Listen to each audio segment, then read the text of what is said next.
here's how to remove the rear shocks on the older Vics that have the terrible top bolt up there. So basically I've got a 14 and I'm just 14-inch wrench here and I'm holding the top bolt.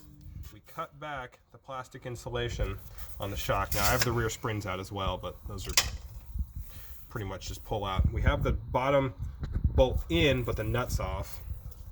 And basically while I hold the top 14 here, he's going to use the body of the shaft and these locking pliers on there to take that bolt off.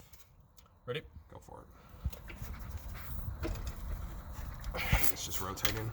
Breaking it is the tough part here. I've got some PB blaster sprayed on the top, but once you break it off, you have a lot more. You can do basically a good half rotation per pull rather than the top one up here. Oh, this 1 second. Rather than the top bolt up here, go for it.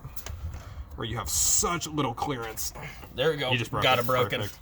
So now you just rotate it off. Didn't have to cut the body of the car or do anything janky. Again, a long 14 would give me a bit more bite here, but this short 14 with a glove on my hand, I'm able to hold it. And you can see how easily, well, I think you can purchase. You can see how easily it spins. Yeah, it's already spinning. The bottom there will spin independent, and again, we just kept the bottom bolt in to hold it in place.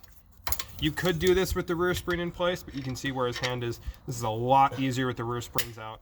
It gives you a complete 180 degrees rotation. Yeah, way more leverage than the tiny little top bolt here.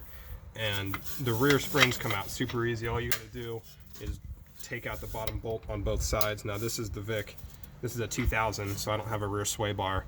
But once you drop those bottom two nuts off of the rear shocks, we pretty much just pressed down on the rear axle and the springs just pulled right out. So we're replacing the springs, so we had to take them out anyways. If you weren't replacing them, they're very easy to put in and out.